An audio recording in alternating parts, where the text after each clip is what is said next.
जय हिंद दोस्तों, स्वागत है आपके अपने YouTube channel BK study club में। दोस्तों आज हम देखने वाले हैं बायोलॉजी सामान्य ज्ञान के टॉप 20 ऐसे क्वेश्चंस जो कई बार एग्जाम में पूछे गए हैं। उम्मीद है ये क्वेश्चंस आगे भी पूछे जाएंगे। यदि आप किसी गवर्नमेंट एग्जाम की तैयारी करते हैं तो इस वीडियो को शुरू से लेकर अंत तक जरूर देखिएगा। इससे पहले का वीडियो का लिंक हमने डिस्क्रिप्शन में दे दिया है। आज का क्वेश्चन हमारा 21 नंबर क्वेश्चन है। देखते हैं आज का पहला प्रश्न क्या रहता है। सवाल है, मानव रुधिर का pH मान होता है। दोस्तों यदि इसमें से किसी का भी जवाब आपको पता हो तो कमेंट में लिख सकते हैं। इसका राइट आंसर क्या हो जाएगा? ऑप्शन नंबर सी यानी कि 7.9। मानव रुधिर का pH मान 7.9 होता है। अगले सवाल पे आते हैं और सवाल नंबर 22 देखते हैं। मानव शरीर में रुधिर बैंक का कार्य करता है, यानी कि मानव शरीर में रुधिर बैंक कौन सा होता है? दोस्तों इसका right answer option number D होगा, यानी तिल्ली। तिल्ली को ही हम प्लीहा भी बोलते हैं और इसी को इंग्लिश में स्प्लीन भी बोलते हैं, तो ये भी आप याद रखिएगा। अगले सवाल पे आते हैं और सवाल नंबर 23 देखते हैं। मानव रक्त प्लाज्मा में प्रायः पानी जो है कितना % पाया जाता है? दोस्तों इसका राइट आंसर क्या हो जाएगा? ऑप्शन नंबर बी यानी कि 91 से लेकर 92% तक औसतन होता है। ठीक है, अगले सवाल पे आते हैं और सवाल नंबर 24 देखते हैं। रक्त में पाई जाने वाली धातु कौन सी होती है? इसका राइट आंसर क्या होगा? ऑप्शन नंबर सी यानी कि लोहा, जिसे हम इसका संकेत होता है Fe। ठीक है, ये भी आप याद रखिएगा। तो रक्त में पाया जाने वाला धातु लोहा होता है। अगले सवाल पे आते हैं और सवाल नंबर 25 देखते हैं। रक्त का शुद्धिकरण कहाँ होता है? दोस्तों इसका right answer option number D होगा, यानी कि ये सभी। ठीक है, रक्त का शुद्धिकरण फेफड़ा में होता है, यकृत में होता है और किडनी में भी होता है। तो इसका right answer option number D होगा, यानी कि ये सभी। अगले सवाल पे आते हैं और सवाल नंबर 26 देखते हैं। मानव शरीर का में खून का शुद्धिकरण की प्रक्रिया को क्या कहते हैं? अभी हमने देखा कि शुद्धिकरण कहाँ होता है और इस प्रक्रिया को क्या कहते हैं। तो दोस्तों इसका right answer option number D होगा, यानी उसे हम डायलिसिस कहते हैं। ठीक है, डायलिसिस। मानव रुधिर में जो खून की शुद्धिकरण होता है उस प्रक्रिया को हम डायलिसिस प्रक्रिया कहते हैं। ठीक है, अगले सवाल पे आते हैं। सवाल नंबर 27 देखते हैं। रक्त में लाल रंग निम्न में से किसके कारण होता है? यानी कि हमारा जो रक्त होता है वो लाल होता है, वो किसके कारण होता है? तो दोस्तों इसका right answer option number D होगा, यानी कि हीमोग्लोबिन के कारण होता है। ठीक है, हीमोग्लोबिन के कारण हमारा रक्त जो है लाल दिखाई देता है। अगले सवाल पे आते हैं और सवाल नंबर 28 देखते हैं।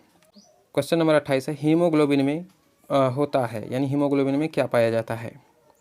तो दोस्तों इसका right answer option number B होगा, यानी कि हीमोग्लोबिन में लोहा पाया जाता है।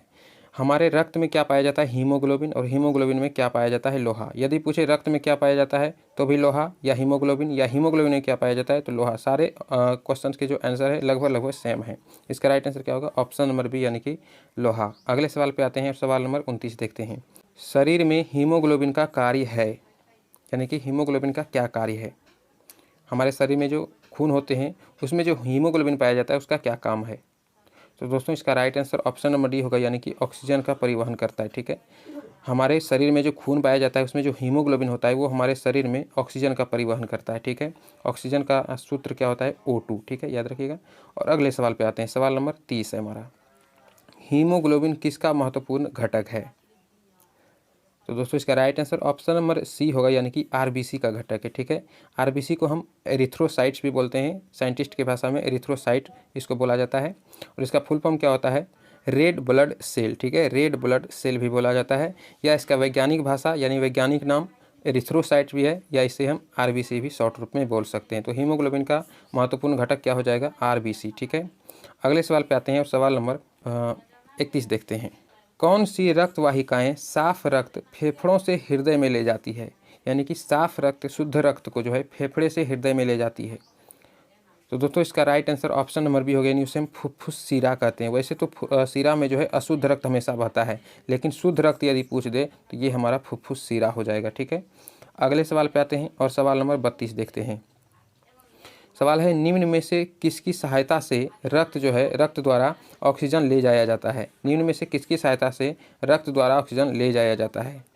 तो दोस्तों इसका राइट आंसर क्या होगा? ऑप्शन नंबर सी यानी कि लोहित कोशिकाएं। ठीक है, कन्फ्यूजन वाला ये क्वेश्चन है। कई बार कई स्टूडेंट ने इस सवाल को जब एग्जाम में पूछा गया था तो गलती किया था। एग्जाम में ये पूछा गया सवाल है, इसका राइट आंसर याद रखिएगा लोहित कोशिकाएं होगा। ठीक है, अगले सवाल पे आते हैं और सवाल नंबर 33 देखते हैं। किसके मौजूदगी के कारण शरीर के भीतर रक्त जमता नहीं है। वैसे तो रक्त बाहर निकलने के बाद जब ऑक्सीजन के संपर्क में आता है तो जम जाता है, लेकिन हमारे रक्त में क्या उपस्थित होता है जिसके कारण कि हमारे शरीर के अंदर रक्त जमता नहीं बल्कि तरल अवस्था में पाया जाता है।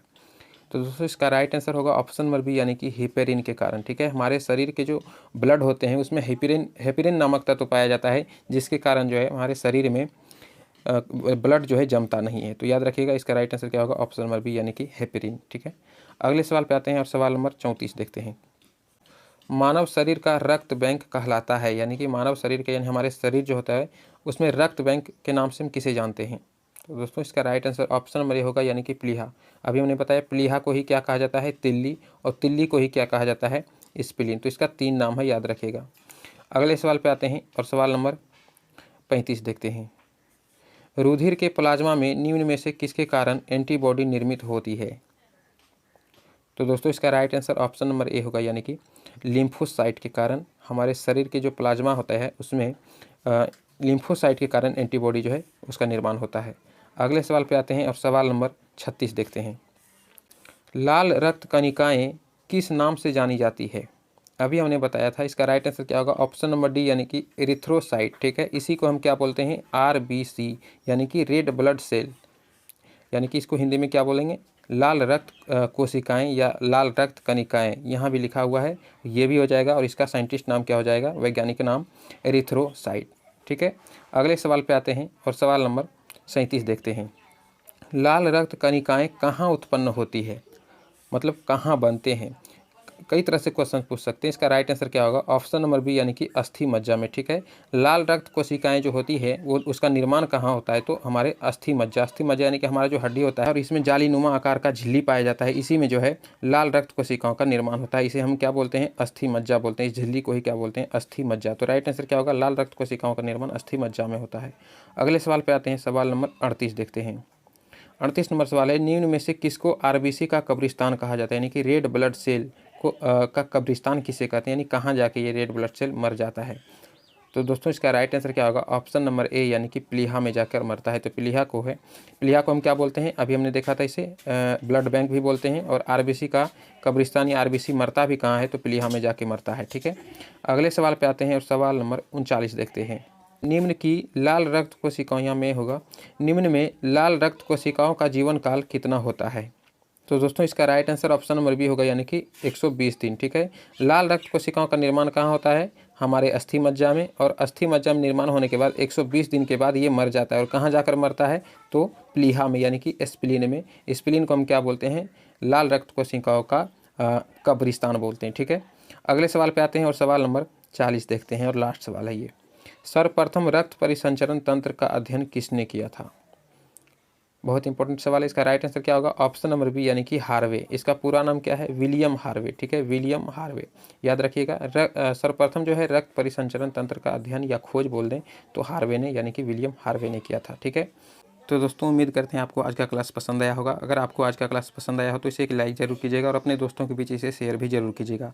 और अगर हमारे चैनल पर नए हैं तो चैनल को सब्सक्राइब जरूर कर लीजिएगा, ताकि नेक्स्ट वीडियो जब डालें तो उसका नोटिफिकेशन आपके पास चला जाए। तो मिलते हैं नेक्स्ट वीडियो में, तब तक के लिए जय हिंद मेरे साथियों।